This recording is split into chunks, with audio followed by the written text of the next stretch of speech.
kelompok 9 ini terdiri dari Nur Adila, Nur Fitriya Mutmainah, kemudian saya Rolina Afriani, dan juga Wina Andriani. Nah, untuk pembahasan mengenai pengertian dan juga prinsip dari HPLC akan disampaikan oleh saya sendiri. Next. Nah, HPLC ini singkatan dari high pressure pada awalnya. Nah, kenapa dikatakan high pressure? Karena pada prosesnya itu menggunakan tekanan tinggi. Nah, proses dari kinerja kromatografinya itu sempurna atau bagus, sehingga HP ini diganti menjadi high performance. Karena hasil dari kegiatannya pun atau prosesnya itu juga menghasilkan hasil yang maksimal. Kemudian untuk liquidnya ini sendiri itu merupakan fase gerak, karena HPLC ini kalau di dalam bahasa Indonesia kan itu merupakan kromatografi cair kinerja tinggi, sehingga fase gerak yang terjadi atau yang ada pada HPLC ini adalah berupa liquid atau cairan ya fase geraknya. Kemudian untuk kromatografi ini berasal dari bahasa Yunani, yaitu kroma dan graphi. Kroma ini berarti warna, sedangkan graphi ini berarti menulis. Sehingga kromatografi diartikan sebagai pemberi warna atau penggambaran dari warna. Prinsip dari HPLC sendiri, ini yang pertama-tama, sampel ini akan ditaruh di atas alatnya, alat HPLC-nya. Kemudian akan terdapat pompa. Pompa ini kemudian diinjeksi atau menginjeksi sampel untuk masuk ke dalam kolom HPLC. Akan diteruskan ke detektor. Nah, detektor ini sendiri akan mengeluarkan hasil dalam data dihubungkan dengan komputer seperti itu. Kemudian untuk limbahnya atau zat akhirnya ini akan diteruskan ke dalam wadah seperti itu. Kemudian untuk selanjutnya mengenai syarat HPLC. Next.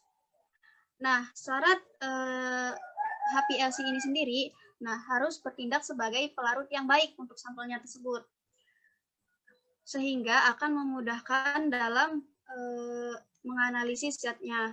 Cairnya ini harus murni dan jernih untuk menghindari kotoran yang dapat mengganggu proses jalannya analisis atau interpretasi kromatogram dan menghindarkan penyumbatan kolom. Karena kalau misalnya ada zat pengotor lainnya, baik berupa zat lain atau cairan lain atau juga zat padat atau berupa butiran-butiran atau debu, karena akan menyumbat kolom alat HPLC seperti itu. Kemudian selanjutnya ini untuk zatnya ini harus mudah diperoleh, murah dan tidak mudah terbakar dan tidak beracun. Selanjutnya memiliki viskositas rendah dan juga sesuai dengan detektor yang digunakan. Kemudian untuk komponen-komponen HPLC akan dijelaskan oleh rekan saya. Baik, untuk selanjutnya saya akan membahas mengenai komponen-komponen dari HPLC. Nah, teman-teman bisa melihat gambar skema komponen-komponen dari HPLC. Nah, yang pertama di sini ada wadah solvent.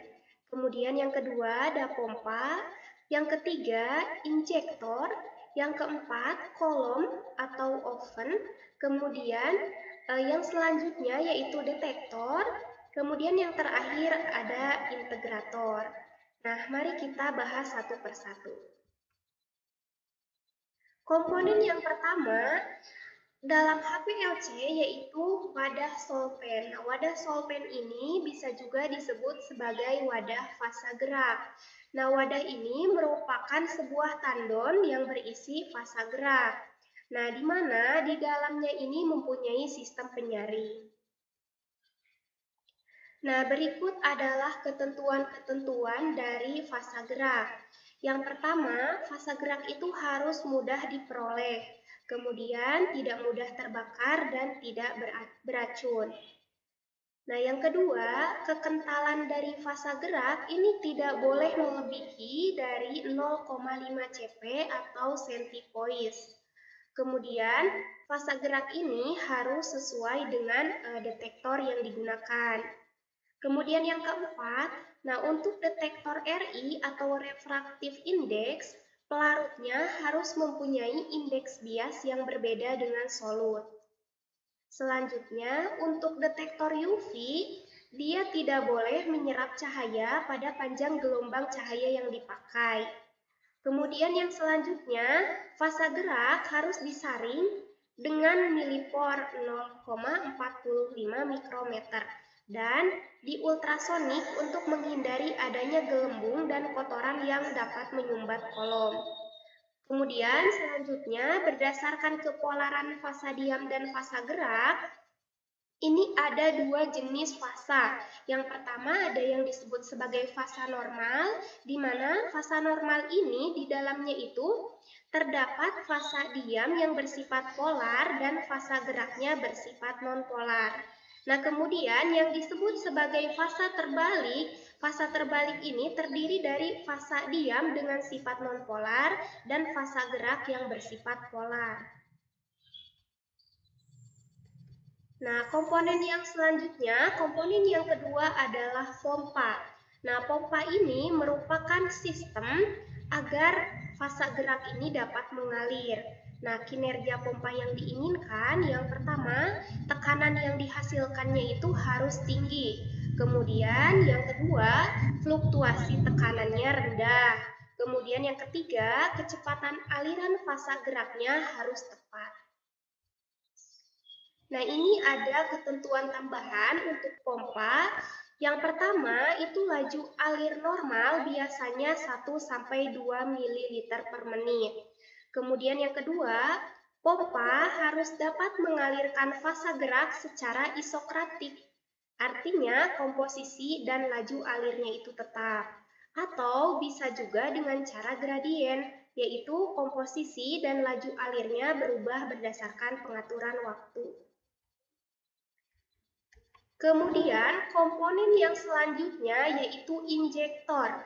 Nah, injektor ini merupakan alat untuk memasukkan sampel ke dalam sistem HPLC. Kemudian komponen HPLC yang berikutnya yaitu open column atau instrumen pemanas. Nah, syaratnya itu yang pertama harus ada keseragaman temperatur yang baik. Kemudian yang kedua, harus stabil temperaturnya. Kemudian yang ketiga, harus ada ketepatan kontrol temperatur yang baik.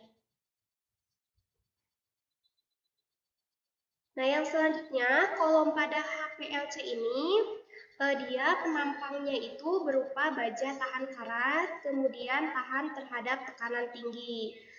Yang kedua, ukuran partikelnya sangat kecil, sehingga pengepakannya lebih kompak dan hasil pemisahannya itu menjadi lebih baik.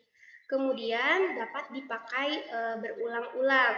Nah, ini adalah gambar dari kolom yang merupakan salah satu komponen dari HPLC. Nah, kemudian ada ketentuan-ketentuan yang lainnya untuk kolom HPLC ini. Yang pertama, biasanya kolom ini berukuran antara 5-30 cm dan diameter dalam ini berkisar antara 4-10 mm. Kemudian yang kedua, jenis kolom ini dapat bervariasi bergantung kepada keperluannya. Misalnya dikenal kolom C18, kemudian C8, kemudian cianopropil, penukar ion. Nah, dan yang paling banyak dipakai ini adalah kolom dengan jenis C18 dan C8. Kemudian yang ketiga, kebanyakan Fasa diam pada HPLC ini berupa silika yang dimodifikasi secara kimiawi.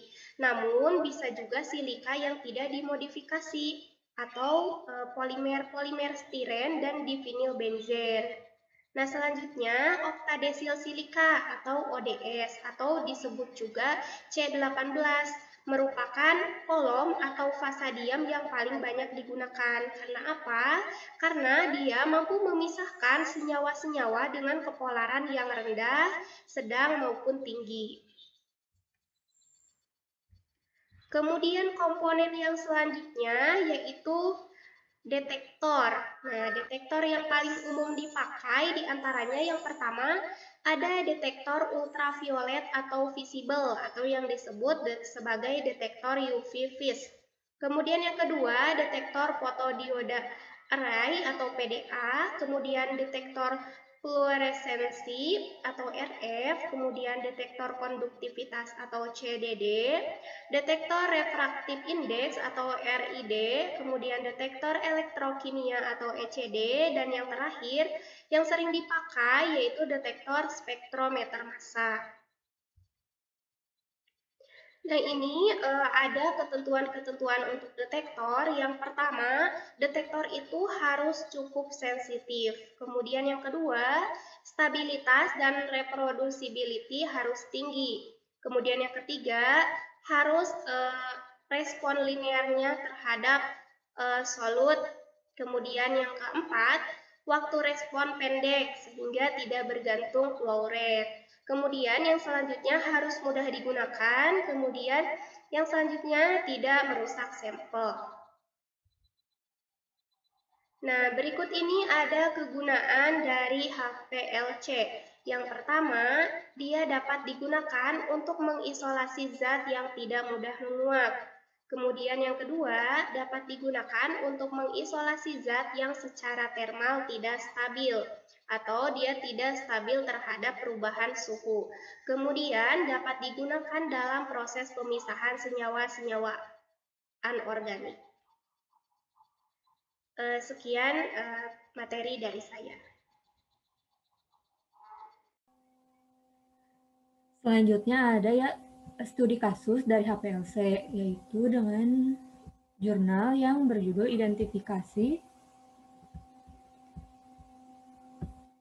Identifikasi asam dehidroasetat dalam produk kosmetika dengan menggunakan HPLC oleh Tiska Fajriani Sukma dan kawan-kawan.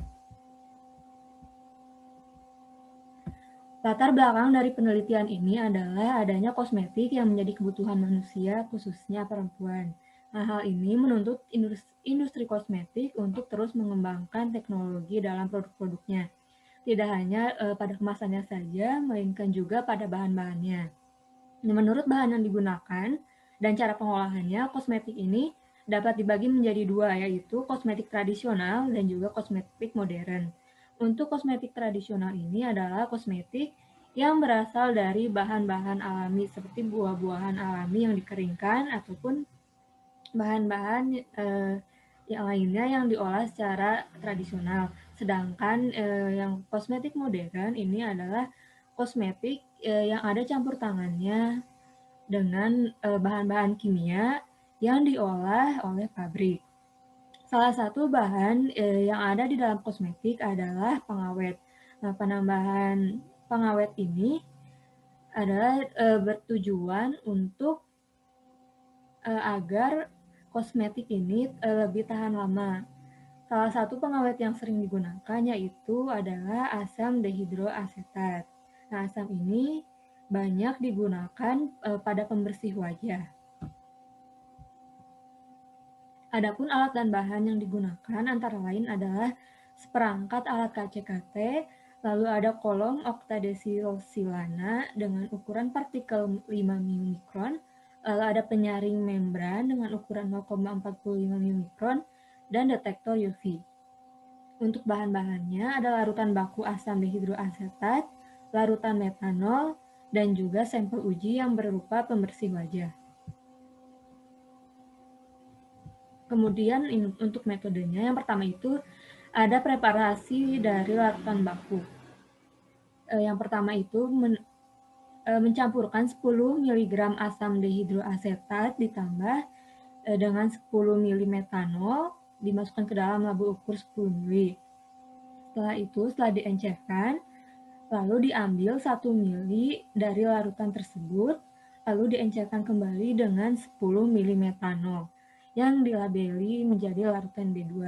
Larutan B2 ini diambil lagi, lalu kemudian diencerkan dengan 10 ml metanol dan dinamai dengan larutan B3.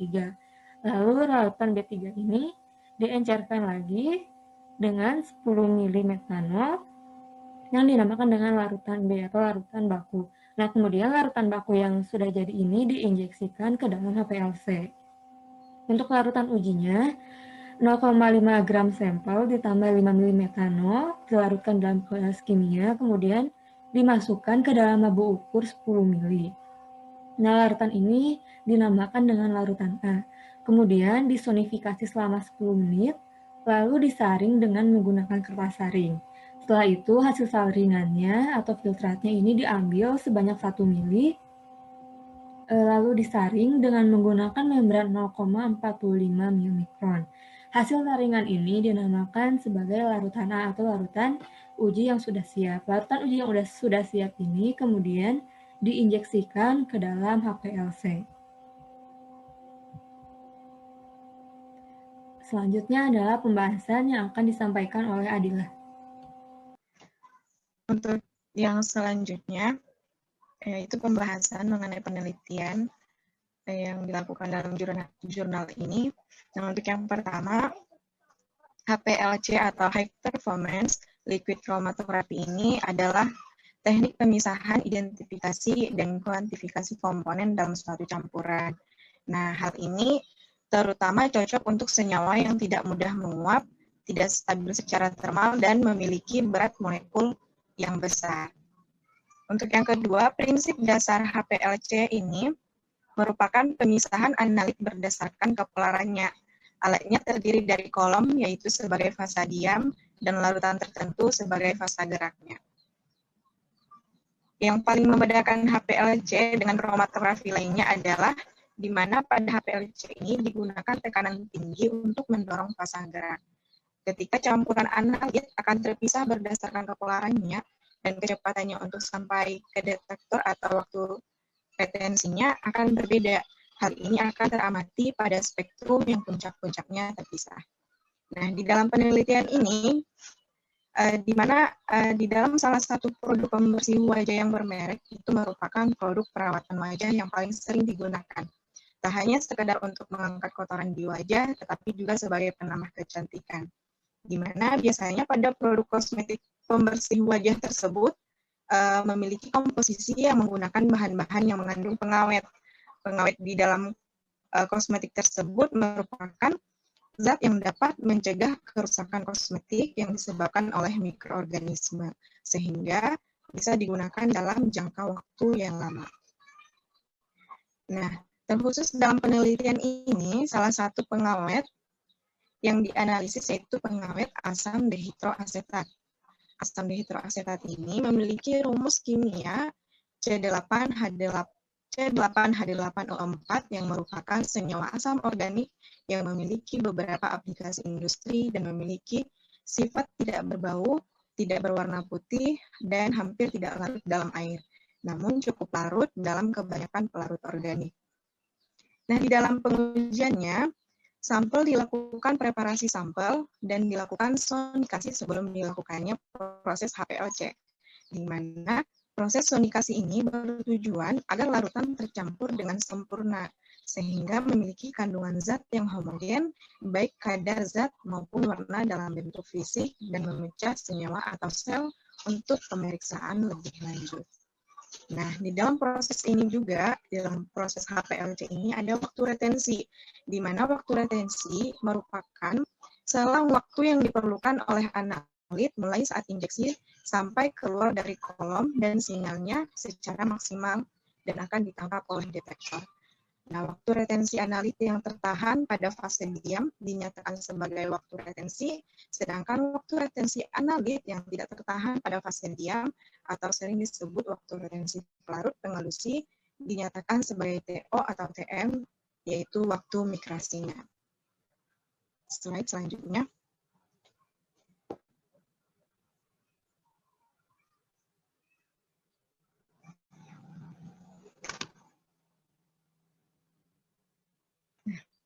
Di sini ada gambar yang menunjukkan hasil kromatogram baku menggunakan HPLC.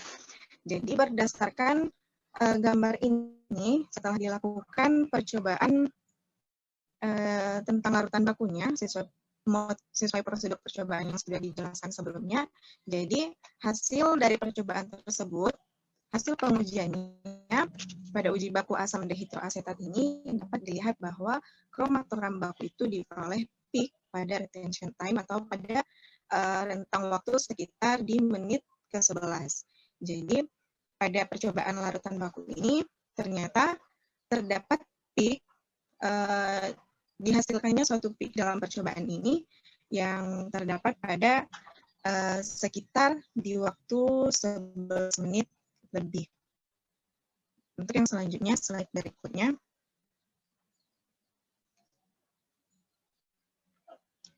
Nah, untuk percobaan yang kedua, yaitu pada larutan sampelnya atau larutan yang diuji. Nah, di sini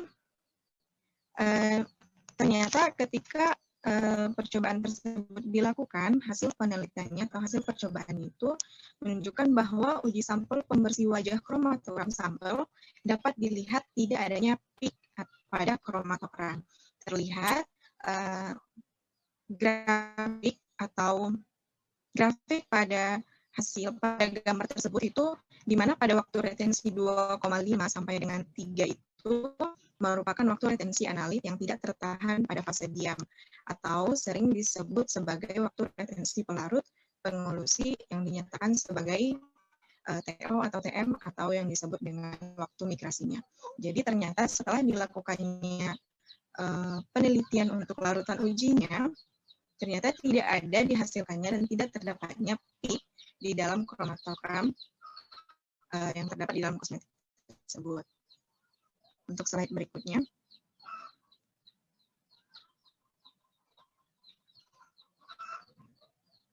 Nah, sehingga berdasarkan hasil percobaan tersebut, dapat kita simpulkan bahwa asam dehidroasetat terhadap kosmetik pembersih wajah dari BPOM di Medan dapat disimpulkan bahwa sampel kosmetik pembersih wajah tersebut tidak mengandung asam dehidroasetat. Ya, saya kembalikan lagi ke moderator. Alhamdulillahirrahmanirrahim. Mungkin cukup sekian pemaparan mengenai HPLC dari kelompok kami. Kurang lebihnya mohon maaf. Jika ada yang ditanyakan, boleh silakan tanyakan via LMS. Terima kasih atas perhatiannya. Wassalamualaikum warahmatullahi wabarakatuh.